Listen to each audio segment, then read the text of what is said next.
Et je me suis fait amputer il y a 10 ans. Il m'a fallu 20 ans après l'accident pour comprendre, grâce au patient qu'on a pareil, qu'il y avait une vie possible après l'amputation.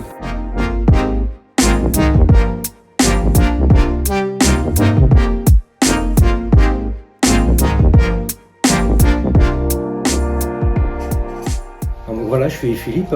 Jérôme Lamorer. Moi, c'est Anne-Marie. Alors moi c'est Manon. Moi du coup c'est Eddy. Moi c'est Nejib Shria, orthoprothésiste chez Domital. Orthoprothésiste chez Domital Orthopédie. Responsable de production chez Domital Orthopédie. Moi je travaille à l'atelier, je suis sur la conception du coup des emboîtures. Je m'occupe essentiellement de l'accueil patientèle. Je m'occupe de tout ce qui est gestion, organisation et le bien-être de tous. Notre quotidien, ça consiste à concevoir et fabriquer des prothèses orthopédiques à la suite d'une amputation. Je me suis tourné vers l'humain et j'ai rencontré le métier d'orthoprothésiste.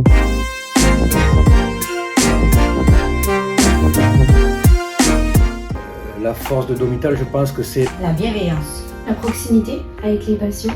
En tout premier, c'est l'équipe. C'est le fait qu'on bosse tous ensemble. Plus le temps passe, plus je suis convaincu que la force, elle a été de trouver les bonnes personnes au bon moment. On ne marche pas l'un sans l'autre. On est assez proche de nos patients. la proximité avec nos patients, l'écoute que l'on a, leur donner la force de porter leur prothèse et d'accepter leur prothèse.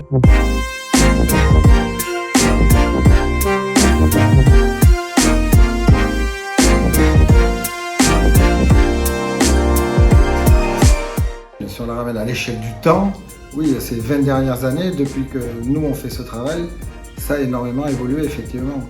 C'est, je pense, un des métiers qui évolue le plus rapidement. Depuis le peu de temps que je suis là, déjà il y a la mise en place de tout ce qui est impression 3D qui est venu se greffer au métier, qui nous a, je vais pas dire soulagé, mais qui apporte quelque chose en plus. Tu te dois d'être à la pointe parce que s'il y a des nouvelles technologies, elles vont forcément apporter quelque chose, en bien ou en mal.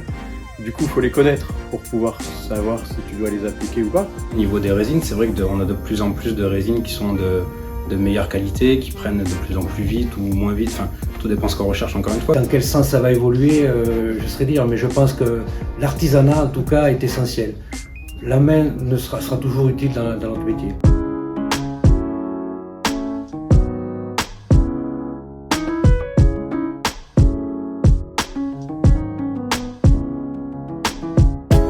Ça fait plus de 10 ans maintenant qu'on essaye de faire des jolies prothèses, des prothèses esthétiques, et de dire aux patients de ne plus cacher leur handicap justement. Et on les pousse à ça, les applicateurs sont formés pour ça, et pour qu'ils soient fiers de leur prothèse. Leur faire comprendre que tous leurs désirs peuvent être réalisés et même au-delà. Avec le temps, les gens qui viennent chez nous, oui, c'est pour cette spécificité-là, quoi.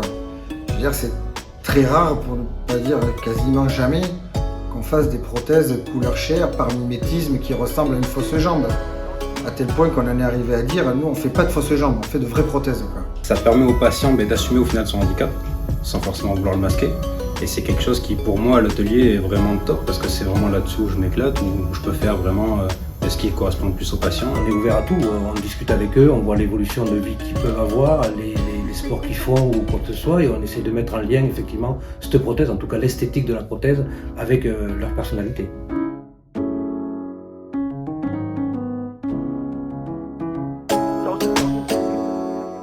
Notre rôle est capital dans le bien-être des patients, au-delà juste de l'appareillage intrinsèque lui-même.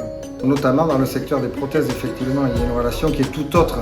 Ça reste des appareillages définitifs, c'est un autre rapport au handicap que sur des appareillages temporaires. On n'a pas la même implication parce qu'on n'a pas la même importance. On ne s'arrête pas du tout sur nos acquis.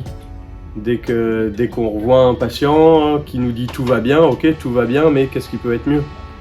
Et pareil dans la fabrication. Aujourd'hui, on a fait quelque chose de magnifique, ok, demain, qu'est-ce qu'on peut faire qui va être plus? On a fait des séjours au ski où les gens s'imaginaient même pas que c'était possible. On les voit évoluer en 2 jours et c'est quelque chose de C'est vrai que c'est une très très belle émotion et c'est des moments qu'on apprécie énormément. Là, tu as un patient qui a repris sa vie à lui et qui se présente à toi avec toutes ces difficultés du quotidien. Mais vraiment, ce qui est top, c'est quand à la livraison d'une prothèse, on m'appelle pour que justement j'aille à la rencontre du patient, parce que le patient veut me voir et veut me remercier parce que j'ai fait du bon travail. La toute première sortie, elle a venu depuis là. D'ailleurs, la patiente, elle est en fin de vie aujourd'hui. Je me rappellerai toujours, arrivée là-haut, elle en a pleuré, voilà. Et les gens sont tellement émus Et moi, c'est ce que j'aime en fait, c'est ce qu'on aime. Je sais pas si c'est le métier qui fait la relation ou si c'est juste l'humain. C'est vraiment top quoi. De voir quelqu'un qui te remercie parce qu'il est content de pouvoir monter sa prothèse, de continuer à marcher. On essaye de faire en sorte que les gens puissent avoir une autonomie et avoir une vie, et ils nous sont tellement reconnaissants, et tous ces partages font en sorte que tout le monde s'aperçoit que c'est un très beau métier, et c'est un très beau métier.